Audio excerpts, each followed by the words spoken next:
wah nggak setuju nih, ini pasti orang-orang yang komplain nggak setuju sama anak muda maju. Bukan itu problemnya.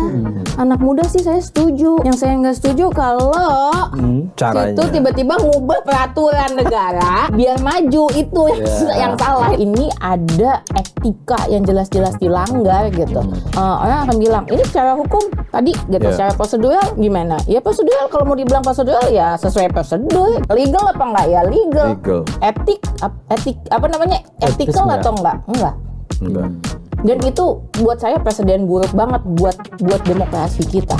Karena aku anak presiden, aku muda, dan aku gemuk. Saya disclaimer dulu. Saya mau klarifikasi. Saya mau bilang, saya tidak mengendorse pasangan capres cawapres manapun.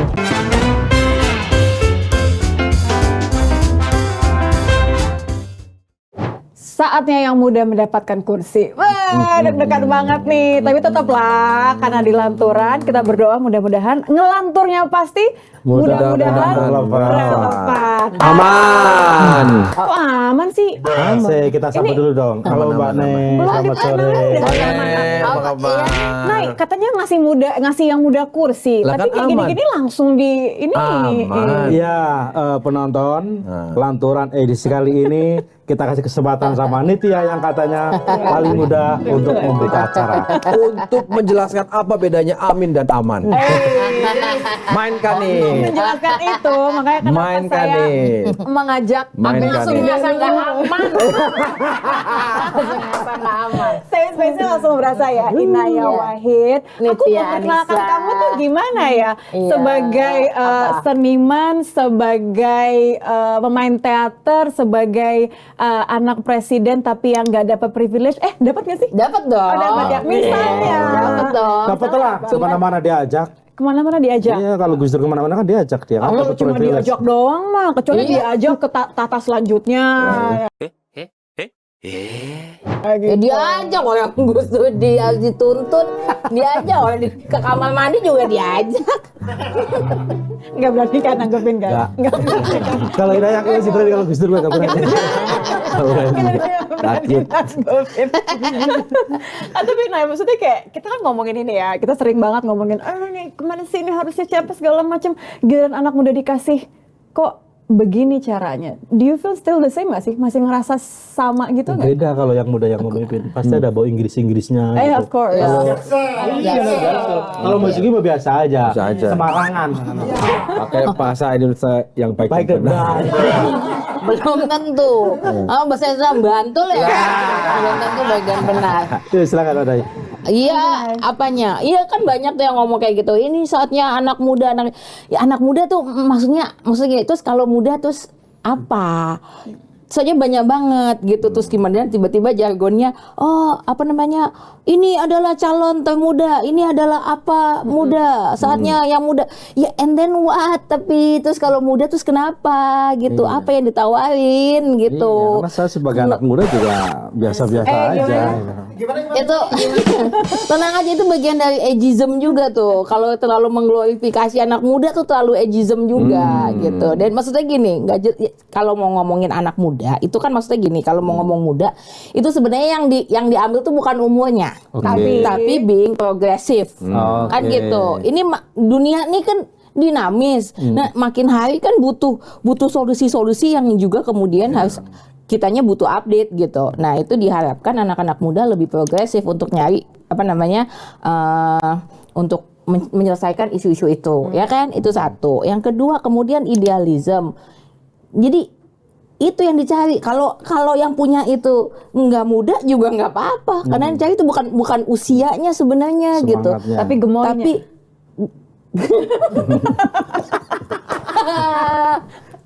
berarti aku bisa itu. Aku memenuhi semua persyaratan. Karena aku anak presiden, aku muda, dan aku gemuk.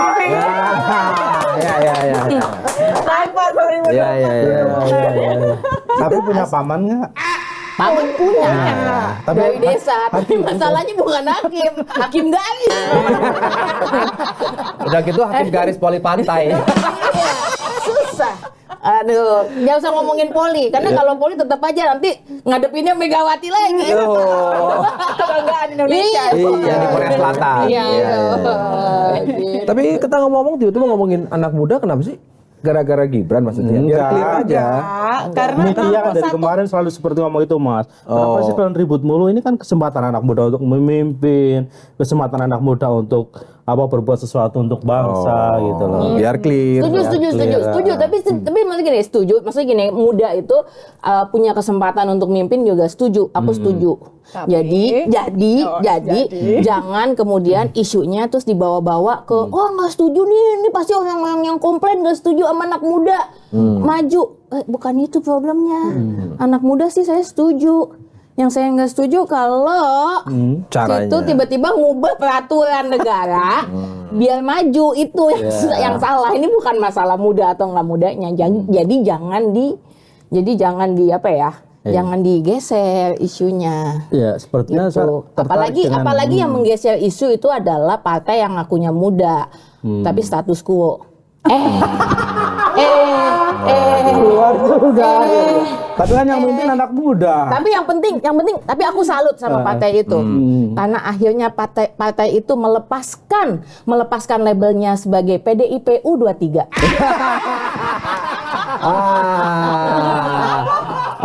PDIP U23. Iya. Jadi gitu nih, clear ya. gitu, clear. Yang muda Jelas. itu bukan faktor usia loh ya. Muda itu progresif. betul ide-idenya. Ide-idenya. Gitu kan, mampu untuk melihat peluang Iya. 60% ya itu. Dan kalau tadi kata Mak Nei bilang melabrak konstitusi, undang-undang itu kan memang cara-cara tua ya. Ya, kalau kita mau pakai padanan supaya opposite dengan muda ya, cara tua itu, cara melabrak konstitusi, pengangkangan konstitusi itu kan begitu. Nah, tapi sekarang persoalannya adalah kalau prosedurnya sudah berjalan dan sekarang sudah ditetapkan, bagaimana kita menyikapinya? Apakah ya sudah biarkan itu bergerak secara prosedural? Tapi kan substansinya ini yang jadi persoalan kan. Kalau pemilu prosedural sudah bertahap sekarang sudah. Nanti sore pengundian nomor urut. Nah, itu prosedural. Tapi substansinya yang hari ini kita akan bicarakan. Nah, kalau Gus Hakim kan dari kemarin ini di redaksi paling keras soal penyikapan kita terhadap konstitusi. Redaksi. Iya, makanya program-programnya keras. Nah, jelaskan dulu apa yang kamu bela. Ya karena kita membela value ya, kita membela nilai.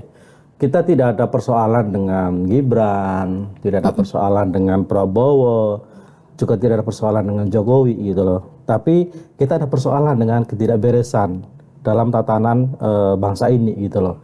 Seperti tadi yang karena ketika satu putusan ini memang udah dianggap aneh, dan kedua putusan MK itu juga membuktikan bahwa memang ada yang nggak beres dalam proses pengambilan keputusan yang dianggap aneh itu gitu loh, hanya untuk meloloskan anak muda untuk bisa ikut kontestasi di Pilpres 2024 nanti gitu loh. Nah, maksudku dalam konteks demokrasi gitu loh, yang dikaitkan dengan partisipasi anak muda ini, Gen Z ini, bagaimana Mbak Nay melihatnya gitu loh? Apakah ini relate misalnya bahwa ini adalah memang waktunya, saatnya yang muda yang memimpin gitu loh? Ataukah ya jangan-jangan ya justru ini jadi kontraproduktif buat anak-anak muda, sebenarnya dia punya potensi segala macam tapi sudah keburu dicitrakan dalam tanda kutip nih kurang positif akibat momen ini gitu loh.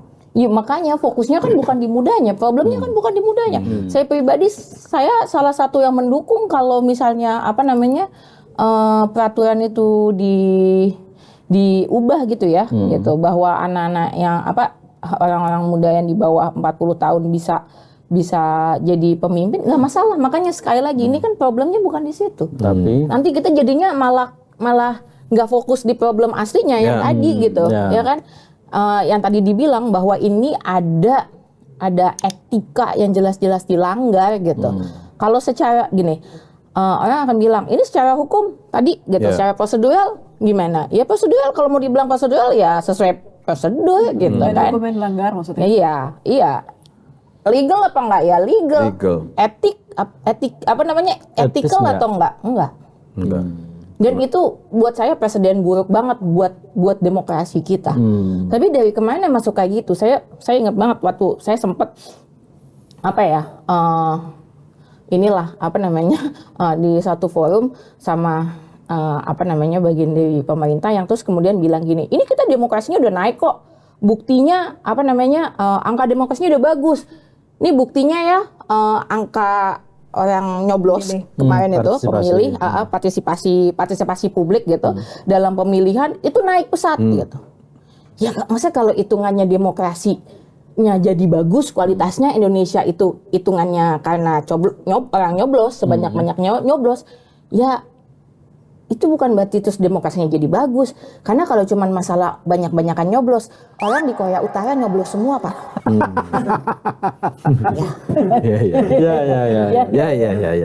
Demokratis nggak?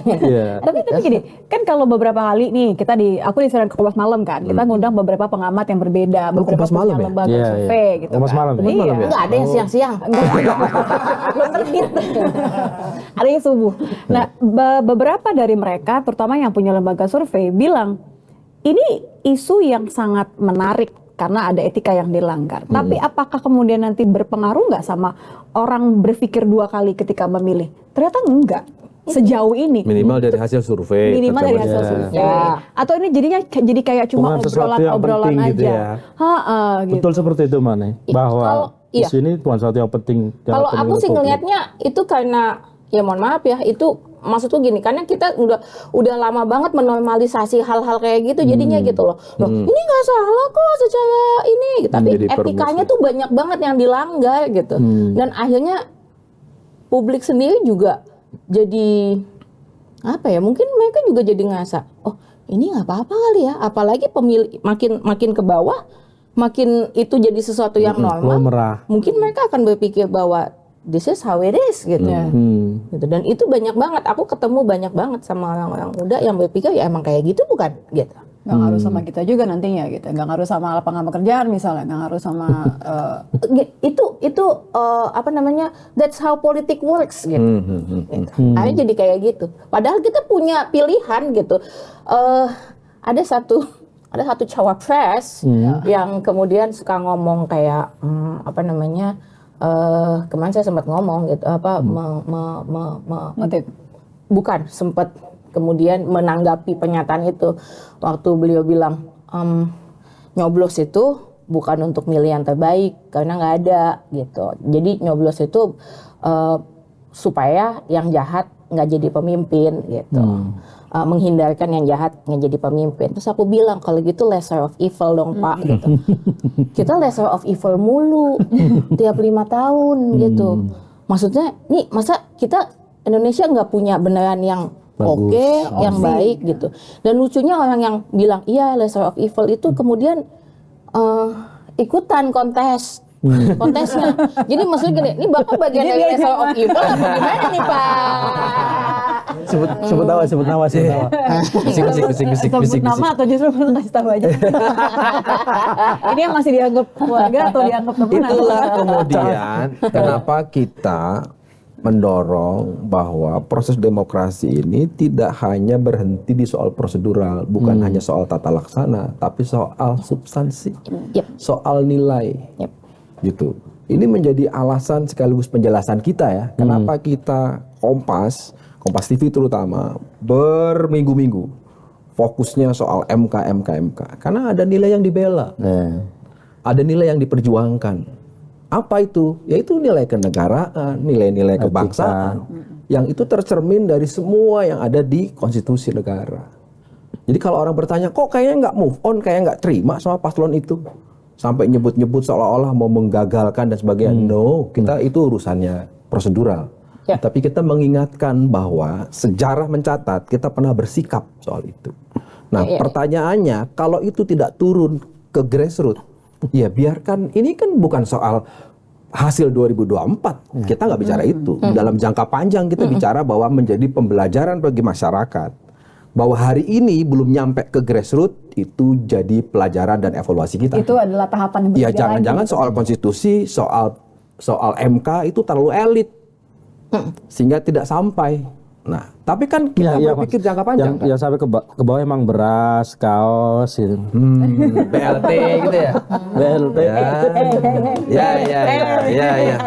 Soalnya Pak nggak nyampe beras. Atau bahkan nggak itu, bahkan mungkin belum nyampe itu. Karena saya gini ya, ini ada satu hal yang kemarin saya alamin tuh.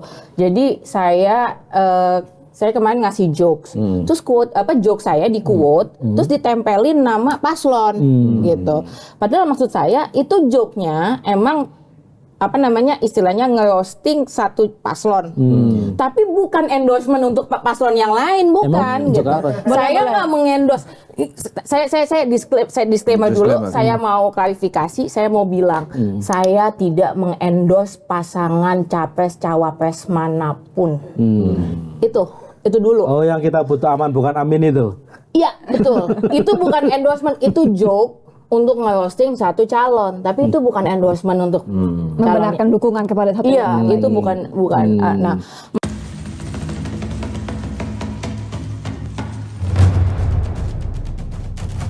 masalahnya adalah pada saat itu dimunculkan, terus banyak nih dukungan pendukungnya yang tadi itu gitu ya. Yang mungkin yang aman apa yang amin nih? Yang amin. Oh, yang amin. Tapi mungkin nggak aman. Tapi mungkin nggak aman. Nggak aman tuh maksudnya tuh ya semua orang kan pasti nggak aman. Nggak ada 100% aman.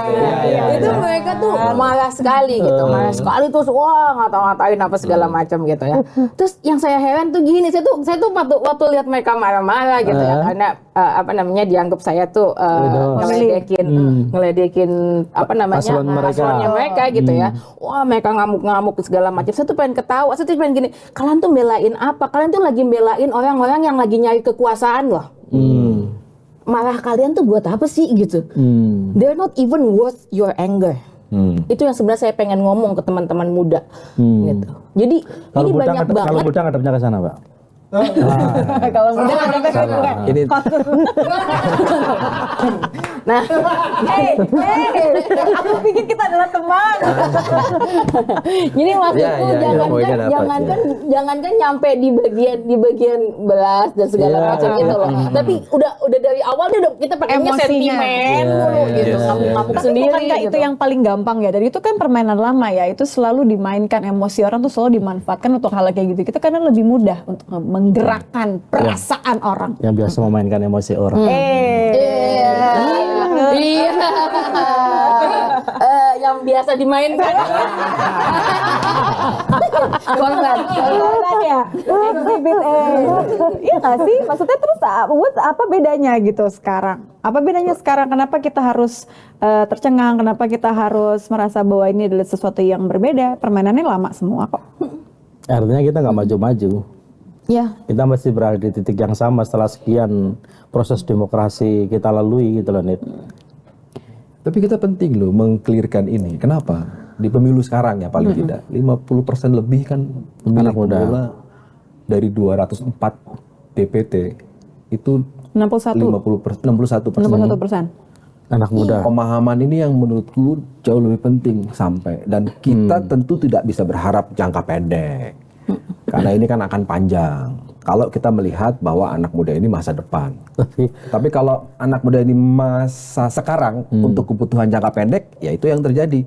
Bahwa apa sih disoal? Kenapa sih disoal? Kan nggak masalah. Yang penting anak muda. Yang penting anak muda. Tapi kalau kita bicara jangka panjang, bukan itu. Dan ini perlu perjuangan. Perlu waktu.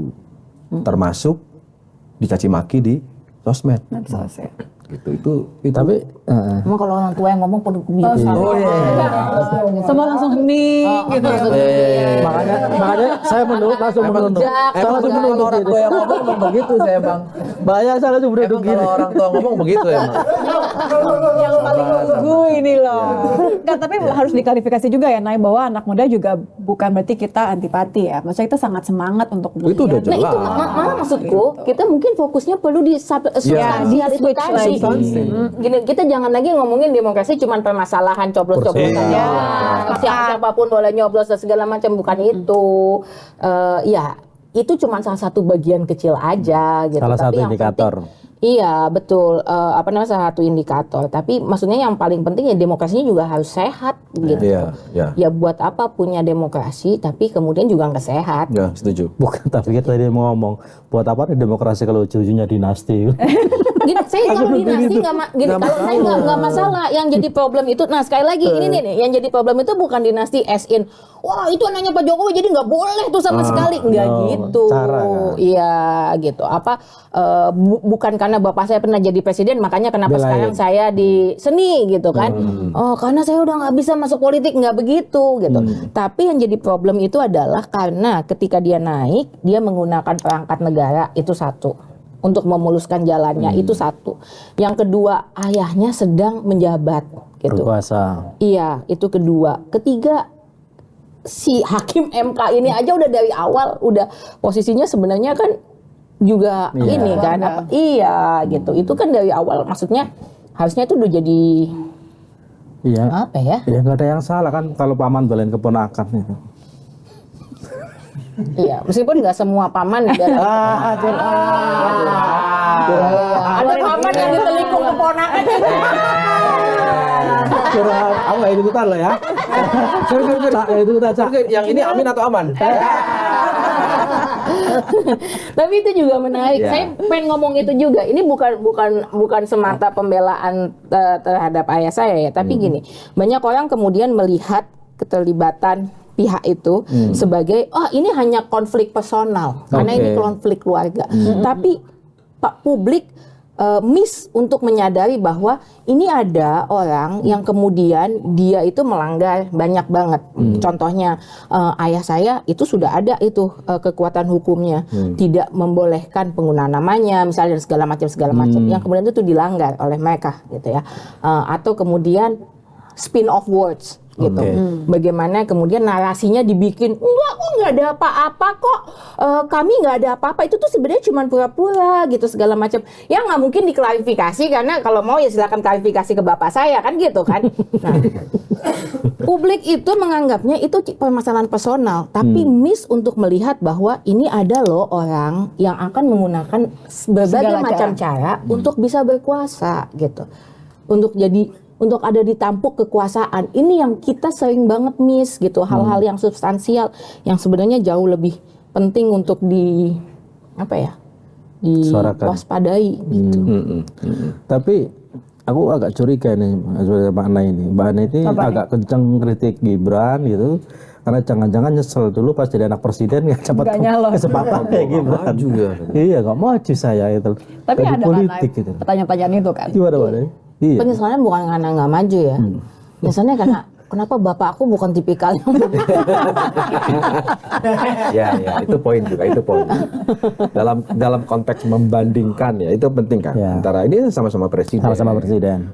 Bisa juga ya selain dengan Gus Dur juga bayangkan dan SBY juga bisa dan Gus Dur mengajukan nama AHY Bu Mega meskipun sempat mau, tapi pada akhirnya kan enggak gitu kan, karena memang di dalam internalnya ternyata secara elektabilitas tidak kompetitif misalnya, apapun alasannya. Tapi kalau itu jadi halus. Seandainya kompetitif mungkin maju.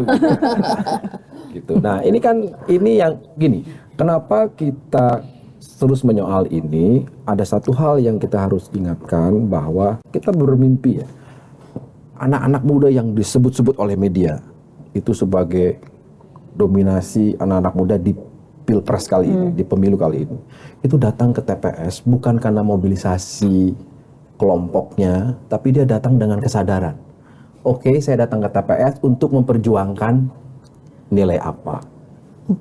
Itu kan mimpi kita. Tapi hari ini kan orang bilang sepesimisnya kita tidak boleh kehilangan harapan.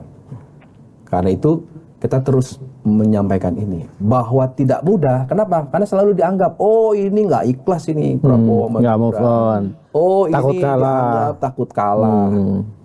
Kita kesampingkan itu. Bagaimana sekarang caranya dengan situasi komunikasi yang sangat kompleks sekarang, tapi juga bisa memudahkan. Masih ada waktu nih sampai dengan Februari. Bagaimana menyadarkan? Kalau nggak cukup Februari, kita berpikir masa depan. Gimana ya komunikasi yang efektif ke anak muda? Supaya dia juga dapat substansinya. Tidak hanya prosedural. Karena sekarang ini sosialisasi KPU, sosialisasi pemilu dari penyelenggara pemilu selalu mengatakan tahapan pemilu A, B, sampai ngelotok itu kayak penataran P4. Tapi substansinya jarang disampaikan. Jadi cuma kayak jadwal aja ya. Datang itu nggak salah, datang simulasi ke TPS. Tetap butuh. Itu butuh gitu. Tapi nilainya gimana? Tumben-tumbenan dia serius ini. Ya kan mengimbangi dia. Biar nggak ngekek-ngekek terus gitu. Ya gimana ya caranya ya menyampaikan dengan ada sosmed kayak kemarin kan rame di misalnya di sosmednya naik. Itu kan menurutku pembelajaran yang baik. Orang melihat kan dan biasa aja nyikapinya, jangan marah-marah. Biasa aja. Ya, kayak slogan partai PDIP U23 itu. U23 itu loh. Santuy. Gimana gini ya? Oh gini ya. Korea gini. Itu kan Korea. Santai dan santuy. Gimana nih? Kita punya cara nggak? Menurutku punya bayangan nggak? Ketawanya enak banget. Ini namanya apa? Ketawa karir ya? Ketawa karir. Ketawa biar sebagai komplimen. Iya, karena itu problem kita hari ini Mbak Nay. Ketika kita mengkritisi sesuatu, kita dianggap karena kita sedang menembak sesuatu gitu loh. Karena kita tidak suka dengan dalam tanda kutip konteksnya adalah politik praktis ya, bukan value gitu loh. Sementara yang kita kritisi misalnya adalah problem value-nya gitu, etikanya misalnya, asas kepatutan misalnya. Ya tapi jangan curhat gitu, biasa aja. Jadi jurnalis dimaki orang ya biasa aja. Enggak. Tapi ini kan banyak didiskusi, Nay. Artinya kan diskusinya kan sebenarnya sudah banyak ya ngomongin soal gimana cara komunikasi ke anak-anak muda di luar komunikasi media sosial. Ya komunikasi ke anak muda nih yang dikomunikasiin apa gitu. Karena banyak juga yang dikomunikasiin ya tadi itu soal kemudian membranding supaya jadi gemoy gitu misalnya kayak gitu-gitu kan. Iya. Bukan yang substansi. Iya, tapi itu works ya in a way ya, yang soal itu ya. Iya. Iya. Tapi ya itu tadi substansial. Kalau mau ngomongin substansial ya contoh yang paling penting. Keteladanan. Iya sih bener ya. Kok ngomong contoh keteladanan langsung kayak pesimis gitu? Ya contoh. Ya memang hari ini mungkin agak susah dari keteladanan. Makin berat gitu. Betul. Hari ini siapa yang kita bisa jadikan contoh? Panutan. Elit yang muncul ya. Tanpa mengerasa hormat bapak-bapak. Iya, ini kan pertanyaan ya. Ini pertanyaan ini terbuka. pertanyaan. Ini sekaligus Iya, tantangan buat Anda sekalian. Gini, Jadi apa namanya respectfully speaking ya. Nah, Dengan hormat. nah. With all due respect. Respect. Contoh. Kalau lo pribadi, Nay pribadi terpikir nggak ada yang sudah bisa kemudian dijadikan contoh? Close to it. Ya kalaupun ada bukan politisi. Bagus.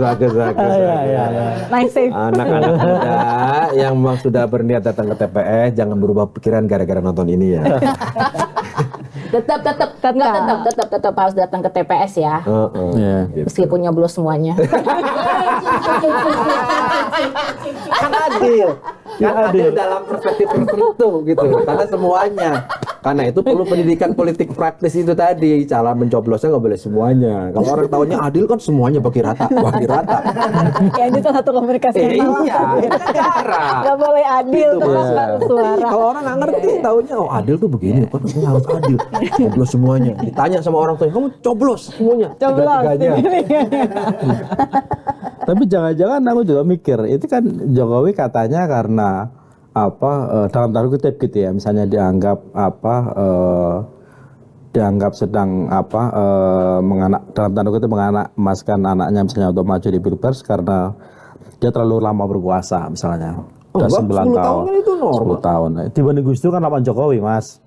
Oh iya. Ya soalnya kalau Pak Jokowi itu kan emang modal beneran. Kalau Gus Dur kan modal dengkul. Itu juga bukan dengkulnya Gus Dur kan? Jamin Rais. Jamin Rais. Jadi cepet.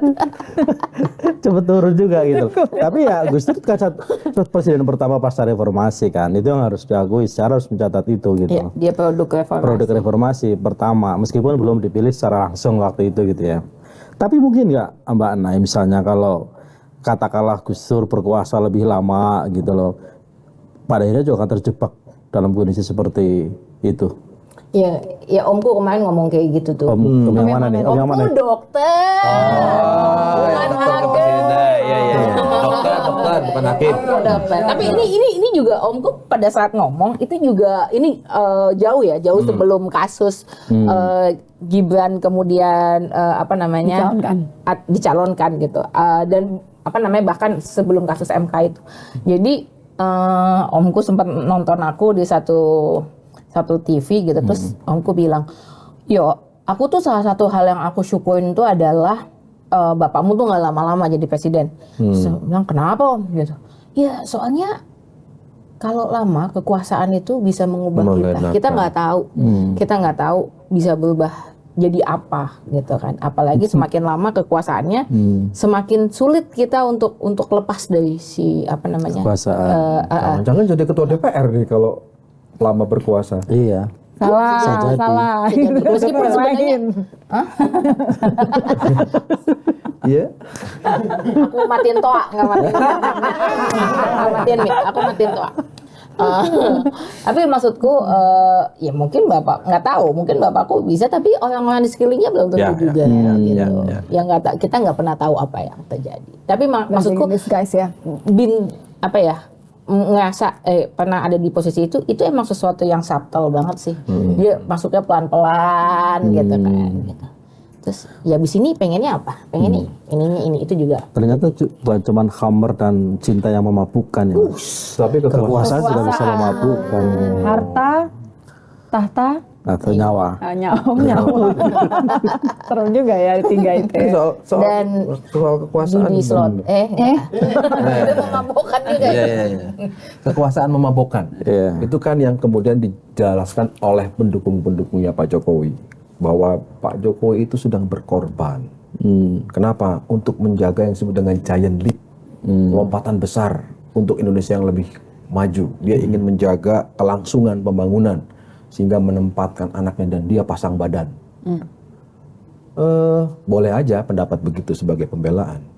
Tetapi kalau disandingkan sekali lagi dengan nilai, dengan norma, dengan nilai-nilai kebangsaan, dengan ketaatan kepada konstitusi, ya kita juga boleh menjawab bahwa tidak harus dengan cara menempatkan dan menerobos atau mengubah konstitusi, aturan main dalam jelang pertandingan dari 6 bulan jelang pertandingan.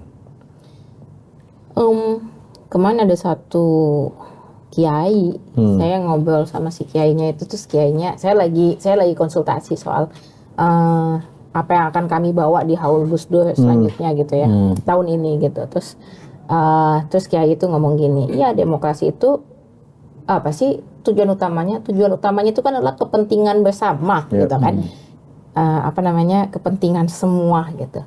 Nah dalam demokrasi itu bukan hanya kita berani menang, tapi kita juga berani kalah untuk demokrasi tadi itu. Gitu. Jadi seberapa besar kita juga berani memberanikan diri kita untuk ya udah saya nggak harus menang kok, in order supaya demokrasinya jalan. Jadi mengutamakan demokrasi maksudnya gitu. Ini substansial. Bersama. Ini demokrasi substansial. Artinya dia maju, dia oke, kalah nggak apa-apa.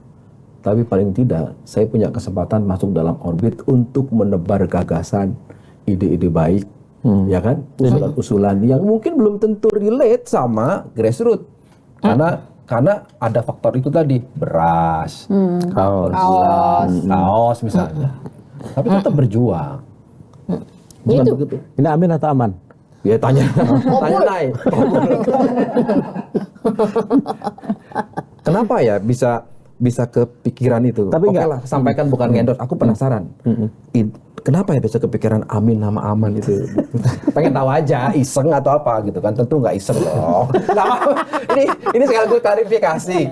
Ayo kalau emang bukan mengendorse apa sih? Aku nggak mengendorse. Iya nggak, memang bukan. Gini. Apa? Kalau spontan kok rasanya? Gini. Aku tidak mengendorse apa yang nanti siapapun yang nanti aku coblos itu urusanku. Aku tidak sedang mengajak orang lain untuk ikut dalam pilihanku gitu. Terserah kalian mau pilih siapa gitu. Jadi nggak ada endorsement apapun gitu. Dan aku merosting mereka sama ininya gitu, bahwa beberapa kali mungkin publik nggak tahu gitu. Monggo silakan aja misalnya. publik jadi berpikir aku mengendorse Pak Ganjar misalnya, karena jarang lihat roasting. Aku roasting Pak Ganjar di depan Pak Ganjar bahkan.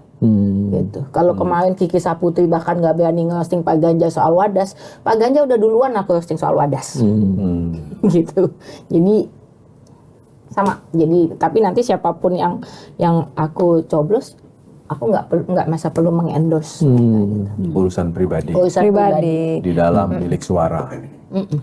Tapi kalau misalnya Mbak Ana ini kan pernah berada di lingkaran istana ya. Maksudku meskipun tidak selama Gibran, tidak selama Kaisang misalnya. Memang lingkungan istana itu bisa mengubah karakter orang gitu. Alah, nggak usah istana, jadi ketua RT aja bisa berubah karakter. Istana lah. Pantesan dia berubah sekarang. Jadi bos saja bisa berubah. Ya, artinya bisa dipahami kalau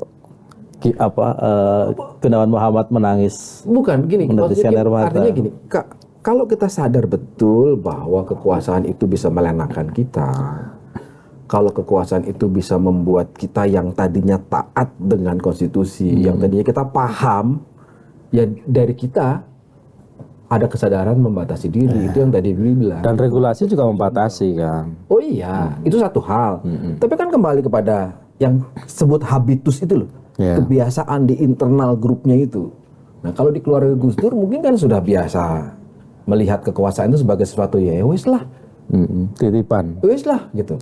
Tapi ada juga yang hari ini. Kalau kuasa Gus Dur nggak jadi presiden nggak paten. Nah itu kan, itu kalimatnya gitu. Artinya memandang kekuasaan itu sebagai sebuah ya sudahlah hari ini lagi dapat sebagai sebuah medium.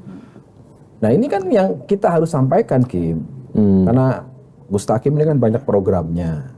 Jangan cuma soal banyak luhannya tadi. Banyak luhannya. Banyak luhannya, banyak Nggak ngeluh sebenarnya.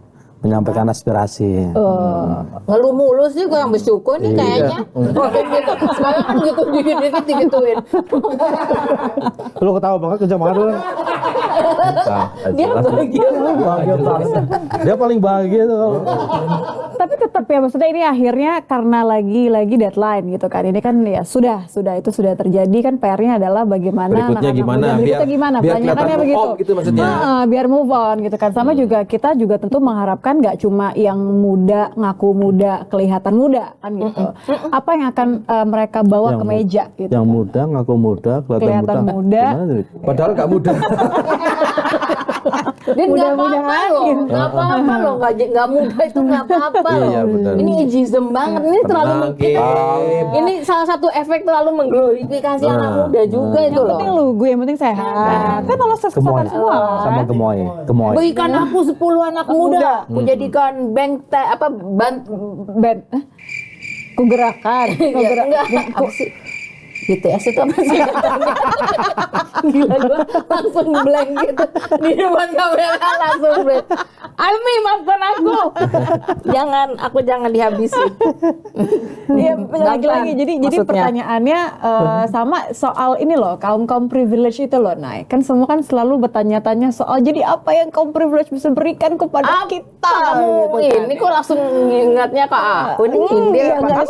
Kamu calling out aku ya? Kamu lagi calling out aku. Iya, saja. Iya dong, gitu kan. Ya udah apa yang mau dibawa? Kalau misalnya memang yang dijadikan alasan untuk memajukan seseorang yang muda itu untuk memastikan kemajuan bangsa karena punya privilege, berarti apa yang bisa dia berikan? Maksudnya gitu. Apa yang bisa kita tagih dari situ? Kemarin saya diceritain sama teman, dia di bagian penyelenggaraan pemilu. Tapi daerah gitu.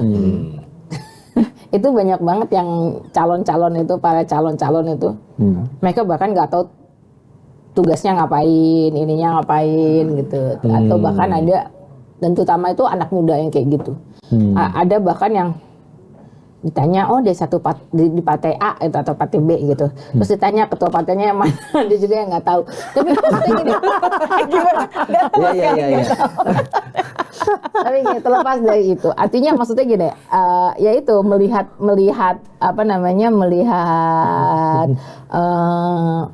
politik itu terus nggak tahu, mungkin buat jenjang karir juga kali, nggak tahu juga gitu. Job Tapi seeker akhirnya gitu ya. iya, job seeker apa perlu dimunculin sebenarnya di ini ya, bukan maksudnya di apa namanya street job gitu Atau CV gitu kan, pengalaman gitu. Nggak ada kata pengabdian sih. Itu yang paling penting. Enggak, ini kan maksudku kelihatannya sih sederhana ya apa yang disampaikan oleh Nay, tapi kan sebenarnya kan ini prinsip ya. Apalagi orang-orang itu kan yang katanya nanti akan mewakili rakyat di DPR atau DPRD, dan mereka punya fungsi yang sangat strategis toh, selain anggaran, pengawasan, bikin regulasi. Sorry Gustip, aku tuh udah nggak konsen. Ini anak ketawa mulu gitu. Tapi beneran, jangan-jangan emang mereka memang mewakili rakyat. Rakyat itu kan banyak yang struggling untuk mendapatkan cuan. Jadi mungkin mereka mewakili rakyat. Rakyat butuh cuan itu. Ya, kita harus akuin lah sampai sekarang pasca reformasi demokrasi kita masih sebatas prosedural. Saya nggak mau lah menyebut tidak ada sama sekali, ada tapi kecil sekali pemahaman itu, sehingga ya kita jangan kaget kalau ada masyarakat mencoblos. Kenapa? Karena ini lebih besar. Itu fakta. Lebih besar apanya Mas? Balihonya Mas? Ya baliho bisa. Berasnya juga bisa. Itu kan yang terjadi. Sebagian besar ukuran tubuh juga bisa. Iya, bisa gitu. Tapi kan tugas kita untuk memperjuangkan itu. Paling tidaklah kita yang bekerja di sektor informasi itu terus melakukan itu. Memperjuangkan yang kasih besar-besar tadi maksudnya. Ya. Paling tidak kita ini yang nggak dapat jabatan apa-apa. Ini Kita ini yang bagian pengabdian ini. yang bagian pengabdian ini. Dari kita ini dari tadi ngobrol berkali-kali ngobrol sesuatu yang mereka tidak pikirkan tentang kita, tapi kita bahas. Mereka tuh nggak mikirin kita loh, kita bahas. Sedih ya? Iya kan? Kok aku jadi sedih? Padahal kita berpikir kita mau jadi apa juga belum tahu gitu. Tapi kita bahas, dan mereka belum tentu udah pasti tidak memikirkan kita. Paling tidak mereka berpikir mereka jadi atau tidak, mulai dari kabupaten kota, mulai dari provinsi ya kan, sampai ke level negara. DPR RI atau capres dan cawapres. Nah, ketika kita mengatakan bahwa rakyat itu kan bacaan kita, kacamata kita. Sekarang ini kan yang belum ketemu, contoh aja deh kemarin. Sampai orang bertanya-tanya, bukannya kurang apa ya soal informasi tentang kebobrokan MK. Paling tidak berdasarkan Prof. Jimli kan, karena ada pelanggaran berat. Putusan Prof. Jimli mengatakan yang sudah dibuktikan. Tapi ini kan narasi propaganda dan dia bilang dari musuh politik. Nah, Itu banyak loh yang bicara kemudian yang takut kalah. Itu kita dihadapan oleh itu. Nah, hari ini kan itu sebenarnya PR ya. Maksudnya gini, publik nggak punya kemampuan untuk udah kemudian sekolah dikasih PR lagi. Iya, bahwa ini ada persoalan gitu. Dan malah kemudian menganggap itu sebagai itu nih narasi propaganda aja ini gitu.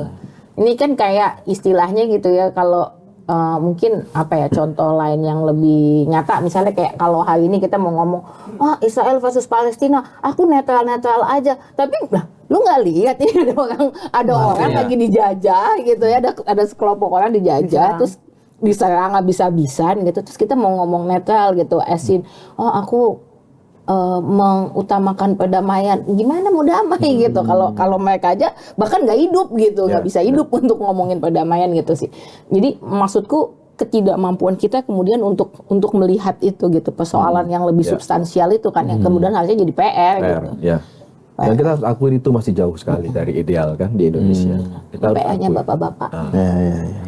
Jadi Kita mah karena biasa nggak ngerjain PR dulu ya. iya, kita tukang bolos kan. Enggak, kita nyuruh orang lain. Nyuruh orang lain untuk apa? Mengerjakan Kok mirip ya? Enggak, aku enggak. nyuruh orang lain tuh Nyuruh mengerjakan orang lain PR. untuk apa? Ini aku bukan orang yang lain. Bukan kan ya, Neh? Bukan. Aku enggak. Aku emang nggak ngerjain PR aja. Terus Kamu bilang nggak ngerjain ngerjain PR karena PR. kamu anak. Nggak ngerjain PR ya sudah, terima konsekuensi. Ketimbang nggak ngerjain PR tapi nyuruh orang lain. Iya. Udah gitu aku akuin bahwa itu adalah karyaku. Sebut saja namanya bukan Mawar. Ya. Oke, jadi aku rasa kita sepakat kalau masalahnya ada di situ. Tapi bukan berarti kita jadi harus bersikap tadi contohnya netral, ya kan? Sama sekali kita nggak boleh bersikap netral, kita harus cari tahu lebih jauh soal apa yang anak muda bisa lakukan. Independen. Kurang lebih Independen kayak gitu itu ya. kita percaya diri, mengakui dan menghormati baik itu pendapatnya Gustaqim, pendapatnya Nay, pendapatnya Nitya.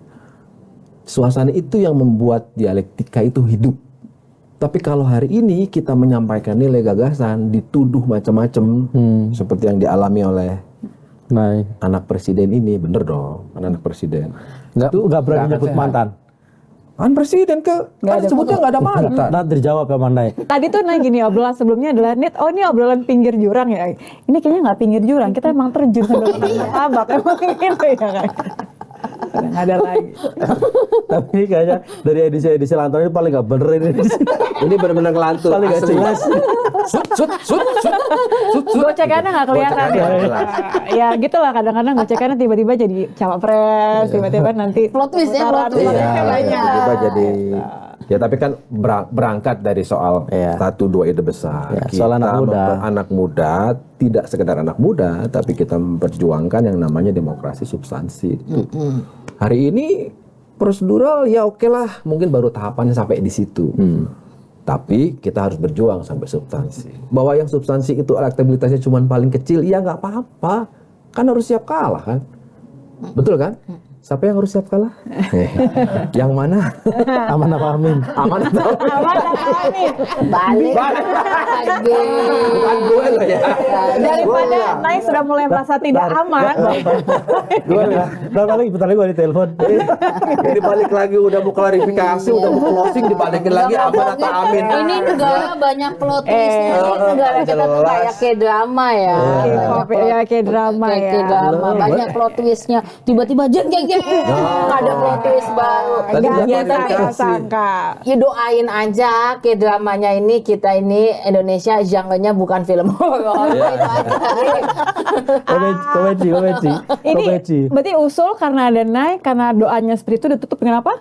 Bukan Kabur. Terima kasih Nay udah datang. Thank you banget udah menemani sebagai anak muda. Kita ketemu lagi di Lanturan episode berikutnya. Terima kasih. Nah,